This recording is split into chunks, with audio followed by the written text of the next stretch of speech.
America నుండి ఇండియాకి డబ్బులు పంపాలంటే ఇప్పటికీ ఆ పాత పద్ధతులేనా?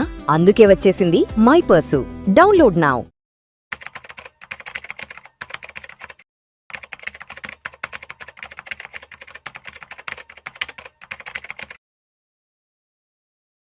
గిరిబాబు గారు నమస్తే సార్. నమస్తే అండి. Welcome to Vishnu talks Giribabu thank గారు. యూ. సో గిరిబాబు గారు, నా ఫ్రెండ్ ఒక అతను ఇందాక వాట్సాప్ స్టేటస్లో ఒక చిన్న కొటేషన్ పెట్టుకున్నాడు, ఫైనాన్స్కి సంబంధించి, ఫైనాన్షియల్ ప్లానింగ్కి సంబంధించి. మీ అదే ఫ్రెండ్ నా ఫ్రెండ్. ఇంట్రెస్టింగ్. బట్ అది ఎందుకో చాలా అట్రాక్ట్గా అనిపించింది, నిజంగా హార్ట్ని టచ్ చేసింది ఆ వాట్సాప్ స్టేటస్లో ఉన్న ఫోటో. సరే నాకు పంపించమని అడిగాను, తనే పంపించాడు. అది కూడా నేను నా వాట్సాప్ స్టేటస్లో పెట్టుకున్నాను. Making money is a skill, maintaining money is a discipline, multiplying money is an art అంట. యా సో ఇంకొకసారి చదువుతాను ఆడియన్స్ కోసము. యా చదవండి. Making money is a skill, skill. Maintaining money is a discipline, multiplying money is an art అంట. So అంటే ఈ అందమైన కొటేషన్కి so మీరు ఎటువంటి నిర్వచనం చెప్తారు? అండ్ ఒకసారి తెలుగులో కూడా మాట్లాడుకుందాం.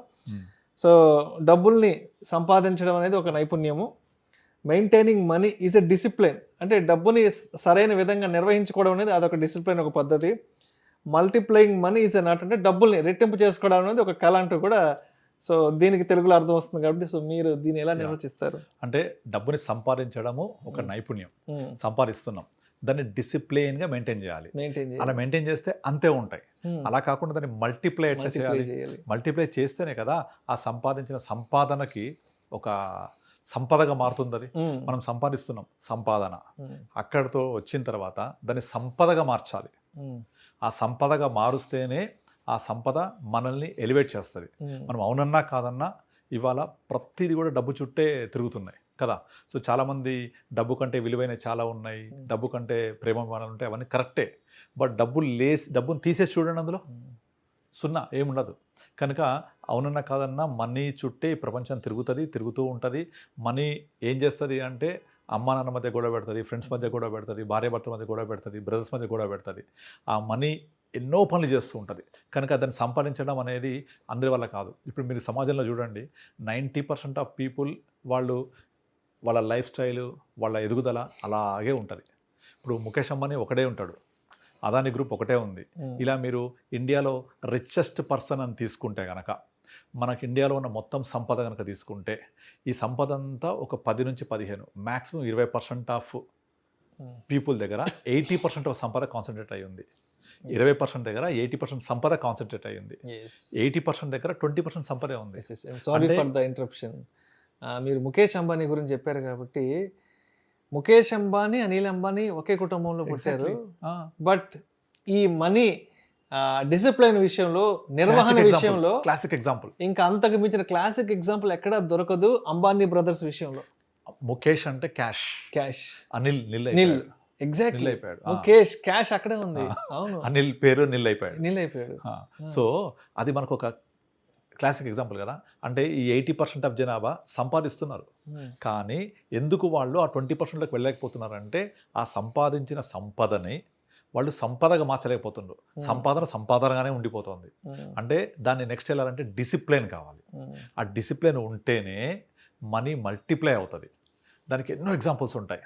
ఇప్పుడు నార్మల్గా చాలామంది పేరెంట్స్ తీసుకుంటే, సినిమాలలో చూసినా, బయట చూసినా, ఎక్కడ చూసినా సరే హీరో ఉంటారు, లేకపోతే వాళ్ళు ఫాదర్ ఏదో ఇన్కమ్ ఉంటుంది. ఆ ఇన్కమ్ తోటి చూస్తుంటాం, నా చెప్పులు ఖరాబ్ అయినా పర్వాలేదు, నా కొడుకు బాగా చెప్పులు ఉండాలి అని. తండ్రి ఏమో చినిగిపోయిన చెప్పులు, కుట్టించిన చెప్పులు వేసుకొని తిరుగుతాడు, కొడుకు మాత్రం మంచి షూ ఉంటాడు. సో ఇక అది అక్కడే తిరుగుతూ ఉంటుంది. మళ్ళీ కొడుకు ఇలా చేయకూడదని నేర్చుకొని, మళ్ళీ ఎలా చేయాలో అర్థం చేసుకొని సంపాదించి, ఆ సంపాదన డిసిప్లిన్ తోటి మనీ మల్టిప్లై చేయడం చాలా స్టోరీలు చూస్తూ ఉంటాం. సో ఇది నిజ జీవితంలో కానీ, లేకపోతే సినిమాలో చూసినా, ఎక్కడ చూసినా సరే మనీ ఎర్నింగ్, డిసిప్లిన్, మల్టిప్లికేషన్. ఈ డిసిప్లిన్ లేకపోతే ఏమవుతుందంటే, ఫర్ ఎగ్జాంపుల్ మనము కౌన్ బనేగా కరోడ్పతిలో 5 crores వచ్చింది, సుశీల్ కుమార్ పేరు ఉంది. చాలా సార్లు మనం చాలా వీడియోస్ ఎగ్జాంపుల్ గా మాట్లాడుకున్నాం. 5 crores అనేది మనీ వచ్చింది కదా, అవును. దాన్ని ప్రాపర్గా డిసిప్లిన్గా నిలబెట్టుకోలేకపోయాడు, మల్టిప్లై చేయలేకపోయాడు. ఆ మల్టిప్లై చేయలేకపోవడం వల్ల రోడ్డున పడ్డాడు, పడిపోయాడు మళ్ళీ. అలాగే నేను సెంట్రల్ యూనివర్సిటీలో పీజీ చదివేటప్పుడు మా హాస్టల్లో మెస్ వర్కర్స్ ఉండేవాళ్ళు, గోపన్పల్లి గచ్చిబౌలి. అక్కడ మెస్ వర్కర్స్, పాల పోసేవాళ్ళు, వాళ్ళందరికీ కూడా 1960s 50s నుంచి యూనివర్సిటీ చుట్టుపక్కల వాళ్ళు కంచేసుకొని ఎకరం ల్యాండ్స్ ఉండేవి వాళ్ళ సొంతగా తాతల నుంచి కూడా. అవన్నీ 1997, 98 ఆ టైంలో హైటెక్ సిటీ భూమి అవుతున్నప్పుడు ఎకరం 40 లక్షలు, ఎకరం 50 లక్షలకు అమ్మేసుకున్నారు. ఇమాజిన్ 98, 99లో ఎకరం 50 లక్షలు అంటే మంచి రేటా కాదు అది? అసలు సూపర్ రేట్ అది. 50 లక్షలను పలకడానికి ఆ రోజులు భయపడే రోజులు అవి. మనము కోకపేట చూసాం కదా, సంచులతో డబ్బులు పట్టుకుపోయారని. కానీ అలా సంచులతో డబ్బులు పట్టుకుపోయిన వాళ్ళు కానీ, ఇలా కూరగాయలు అమ్ముకునే వాళ్ళు, మా మెస్ వర్కర్స్ కూరగాయలు కోసేవాళ్ళు, మెస్ వర్క్ చేసేవాళ్ళు, వీళ్ళెవ్వరు కూడా ఆ సంపాదించిన ఆ 50 లక్షల్ని ప్రాపర్గా డిసిప్లిన్గా ఇన్వెస్ట్ చేయలేదు, మల్టిప్లై చేయలేదు. మళ్ళీ వాళ్ళ పిల్లలు ఏం చేస్తున్నారంటే మళ్ళీ అదే కూరగాయల షాప్లో నడుపుకుంటున్నారు. బట్ ఆ స్థలాలు కొన్న వాళ్ళు ఉన్నారు కదా, వాళ్ళందరూ 50 లక్షలు కొని ఇప్పుడు 50 కోట్లు అయిపోయాయి అవి. అంటే వాళ్ళు డిసిప్లిన్గా దాన్ని ఇన్వెస్ట్ చేసి మనీ మల్టిప్లై చేయగలిగారు, జాగ్రత్త పరుచుకున్నారు. సంపాదించుకున్న ప్రతి రూపాయిని మన పెద్దోళ్ళు చెప్తా కదా, అరే ఎగ్జాక్ట్లీ దుబారా చేయకుండా సంపాదించుకున్న ప్రతి రూపాయిని దాచిపెట్టుకోండి అని చెప్తుంటారు. ఎగ్జాక్ట్లీ. సో ఇప్పుడు ఈ డిసిప్లిన్ లేకపోతే ఎంత సంపాదించినా ఎక్కడ వేసిన గొంగలు ఎక్కడ ఉంటుందో అక్కడే ఉండిపోతారు. కనుక ఇప్పుడు సపోజ్ నాకు ఒక క్లయింట్ ఉన్నాడు, 3 లక్షల రూపాయలు అనే శాలరీ, జీతం 3 లక్షలు అంటే హైదరాబాద్ ఎంత మంచి శాలరీ, సంవత్సరానికి 36 లక్షలు దగ్గర టేక్ హోమ్ దట్టు. కానీ ఆయనంత టెన్షన్ పార్టీ ఇంకోళ్ళు ఉన్నారు. ఎందుకు అంటే ఆ వచ్చే 3 లక్షల రూపాయల జీతంలో హోమ్ లోన్ 1,70,000 వెళ్ళిపోద్ది, 1,60,000 ఎంతో వెళ్ళిపోతుంది. కార్ లోన్ ఒక 30,000 ఉంది, అక్కడ 2 లక్షలు. తర్వాత సర్వెంట్ మేడ్కి 8,000 రూపాయలు, ఇంటి మెయింటెనెన్స్ 4,000 రూపాయలు, అపార్ట్మెంట్కి 3,000, 4,000 మెయింటెనెన్స్, పిల్లల స్కూల్ ఫీజులు, ఇవన్నీ అయిపోయింది కదా. రోజువారీ గ్రాసరీస్, పెట్రోలు, తర్వాత ఆయన చిల్లర ఖర్చులు ఉంటాయి కదా, రూపాయి మిగలదు. 10,000 రూపాయలు ఎస్ఐపి చేయడానికి గింజుకుంటాడు, నో బౌన్స్ అయిపోతుంటాయి సిప్పులు అవి, 10,000 రూపాయలు కూడా. మరి ఆయన ఎప్పుడు రిచ్ అవుతాడు? కానీ చూసే వాళ్ళకి ఓయమ్మా 3 లక్షలు సంపాదిస్తున్నారు, వాళ్ళ ఊర్లో చెప్పుకుంటారు, అబ్బా పలానా వాళ్ళ అబ్బాయికి 3 లక్షలు అండి, సంవత్సరానికి 30 మంచి సాలరీ కదా, 3 లక్షలు నెలకంటే. 3 లక్షలు అంటే మంచి సాలరీ కదా సార్, ఏం సార్ అసలు. కానీ ఎండ్ ఆఫ్ ద మంత్ వచ్చేప్పటికి మళ్ళీ ఫస్ట్ తారీఖు ఎప్పుడు వస్తుందో ఎదురు చూస్తూ ఉంటారు. మీరు ఎప్పుడైతే జీవితంలో ఫస్ట్ తారీఖు కోసం ఎదురు చూడరో, then you are financially well settled. First తారీఖు కోసం ఎదురు చూడొద్దు, నేను చూడను ఎప్పుడు అట్లా ఫస్ట్ తారీఖు కోసం. ఎవరికైనా ఫ్రెండ్స్కి గబుకుని ఏదైనా అవసరం అయ్యి, అరే ఒక ఇట్లా 5,000, 10,000 ఏదైనా కొంచెం అమౌంట్, అరే మామ లేవు మామ అయిపోయినాయి మామ, అదేంద్రా అంటే చాలా పెద్ద శాలరీ కదా నీకు వస్తుంది, ఏదో 2 లక్షలు 3 లక్షలు కదా, ఇట్లా అర్జెంటుగా ఒక 5,000, 10,000 అంటే లేవు మామ మొత్తం 10వ తేదీ ఖాళీ అయిపోతాయి, నేను కూడా 1వ తేదీ కోసం వెయిట్ చేస్తుంటాను. అదేంటో నాకు అర్థం కాదు అది. అంటే 2-3 లక్షలు వచ్చేవాళ్ళు కూడా 15వ తేదీ ఖాళీ అయిపోయి ఇంకో 15 రోజుల పాటు 1వ తేదీ ఎప్పుడు వస్తుందని ఎదురు చూస్తారంట. మరి వాళ్ళు ఎట్లా డిసిప్లిన్ ఉన్నట్టు, ఎట్లా మనీ మల్టిప్లై అవుతుంది? What about their passive income? ఏది ఉండదు, అలా కష్టపడుతూనే ఉంటారు వాళ్ళు. సో దీని నుంచి బయటకు రావాలి. ఫస్ట్ క్రెడిట్ కార్డ్ అంటారు, మామ నిన్ననే 50,000 కట్టిన క్రెడిట్ కార్డు, 1,00,000 రూపాయలు కట్టారని చెప్తుంటే వామో ఈ క్రెడిట్ కార్డు లేదు. ఈ వీడియో చూస్తున్న వాళ్ళు మరి దీనికి సొల్యూషన్ ఏంటా అని ఆలోచిస్తూ ఉండొచ్చు వీడియో ముందుకు వెళ్ళడానికి కూడా. కానీ వాళ్ళకు సొల్యూషన్ అంటూ ఏం లేదు, సింపుల్ సొల్యూషన్. మీరు ఖచ్చితంగా డిసిప్లిన్గా ఉండాల్సిందే. మీరు డిసిప్లిన్ ఉండాలంటే మీరు ఫస్ట్ ఆఫ్ ఆల్ మీ ఉన్న ఇంటి హోమ్ లోన్కి 1,60,000 రూపాయలు ఏంటది ఈఎంఐ. ఎప్పుడు కూడా మనము rent into 2 times or 2.5 times మించి ఈఎంఐ ఉండకూడదు. రెంట్ ఇంటూ అంటే నేను అక్కడ రెంట్ 30,000 కట్టగలిగితే, కట్టే కెపాసిటీ ఉంటే 60,000, 70,000 మ్యాక్సిమం 80,000 అంతే, అంతమించి ఈఎంఐ వెళ్ళకూడదు. సో ఈఎంఐ జీతంలో 50%కి ఎప్పుడు మించకూడదు. ఆయనకు ఆల్రెడీ 3 లక్షలు, అందులో 150 is okay, or 140, 150 or 2.5 times of the monthly rental. ఎంత ఉంటుంది ఆ ఏరియాలో రెంట్? 40,000 ఉంటుంది. 80,000, 1 lakh ఈఎంఐ, అంతమించి ఉండకూడదు. కానీ 1.67 lakh పెట్టుకున్నాడు ఈఎంఐ, ఎందుకంటే స్క్వీజ్ అయిపోయి డబ్బులు అవసరమయ్యి ఎక్కువ ఈఎంఐ పెట్టేసుకున్నాడు. టెన్యూర్ని ఏదో అడ్జస్ట్ చేసి తగ్గించాల్సింది, చేయలేదు, అలా మొత్తం స్క్వీజ్ అయిపోయాడు. తర్వాత సర్వెంట్ మేడ్కి, పిల్లల స్కూల్ ఫీజు, కొన్ని ఇన్ఎవిటబుల్ ఎక్స్పెన్సెస్ ఉంటాయి, తప్పదు. పిల్లల స్కూల్ ఫీజు, మంచి స్కూల్ కావాలంటే కొంచెం కాస్ట్లీ ఉంటాయి ఈ రోజుల్లో. తర్వాత మంచి ఏరియాలో ఉంటే కాస్ట్లీ ఉంటాయి. మరి ఇవన్నీ నేను ఎలా చేయాలి అంటే ఇక దీనికి ఆన్సర్ లేదు. You have to increase your income or reduce your expenses. అంటే మీ ఆదాయాన్ని పెంచుకోండి. అప్పుడు ఏం చేయాలి? Create your own 25th hour. నేను చాలాసార్లు చెప్పాను, మనకు 24 hours ఉంటాయి కదా, నీ కోసం ఒక 25th hourని క్రియేట్ చేసుకో. నీ కోసం ఒక స్కిల్ ఉంటుంది నీకు ఏదో ఒకటి, ఆ స్కిల్ని ఎస్టాబ్లిష్ చేసి కొంచెం ఆదాయం పెంచుకో. ఆదాయం పెంచుకుంటే ఆటోమేటిక్గా వచ్చిన ఆదాయాన్ని మనము సేవింగ్ కోసం అంటే మనీ మేనేజ్మెంట్ కోసం అక్కడి నుంచి మనీ మల్టిప్లై కోసం వాడుకోవచ్చు. అలా మనము లేదా ఖర్చులు తగ్గించుకోవచ్చు. ఆటోమేటిక్గా 3 లక్షల్లో కనుక ఖర్చులు ఒక 20-30 వేలు తగ్గించేసుకుంటే అది ఎట్లా చేస్తావో చూసుకో. ఇక కార్ ఈఎంఐ తగ్గించుకుంటావా, కార్ లేకుండా 2 వీలర్ పోతావా, లేదు నేను పోలేను అంటే నీ ఇష్టం. మరిగా కార్ పూలింగ్ చేసుకోవచ్చు. అట్లా నీకు ఒక 30-40 వేల రూపాయల ఈఎంఐ తగ్గించుకో. అవసరమైతే కార్ తీస్తే తప్పదు, స్క్వీజ్ అవ్వాలి. అలా స్క్వీజ్ అయ్యి కొంచెం మనీ తీసుకొని దాన్ని ఇన్వెస్ట్ చేయాలి. Mostly SIP is the best way for that. అలా చేసి మనం యొక్క ఇన్కమ్ని పెంచుకుంటూ మన యొక్క ప్యాసివ్ ఇన్కమ్ కోసం ఒక వెల్త్ క్రియేట్ చేసుకోవాలి. లేదు నేను చేయలేను, నేను కంపల్సరీ ఖర్చుని ఉండాల్సిందే అంటే మరి నువ్వు 50 సంవత్సరాల దాకా కష్టపడుతూ ఉంటే జీతం వస్తూ ఉంటే బాగానే ఉంది. What about after 50?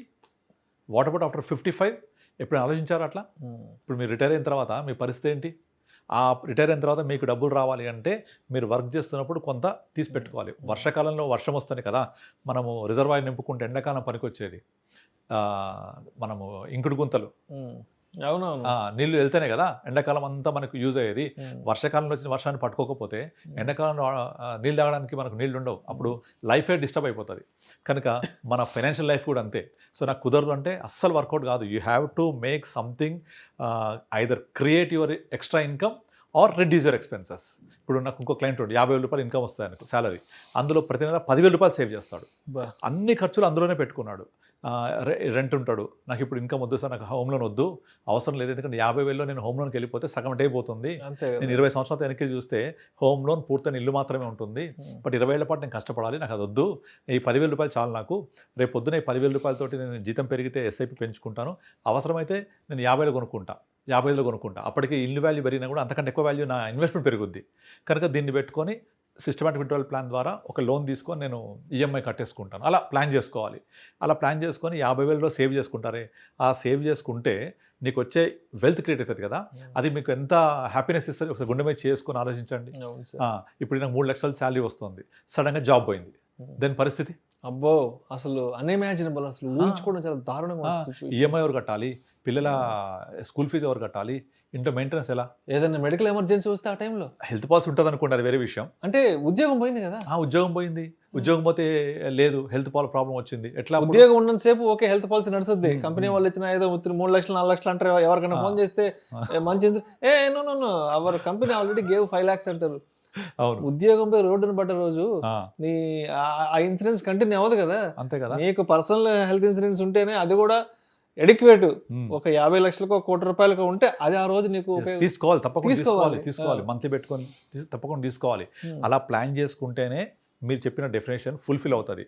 సంపాదించి డిసిప్లిన్గా పెట్టుకొని మనీ మల్టిప్లై చేయాలి అంటే ఏం చేయాలి?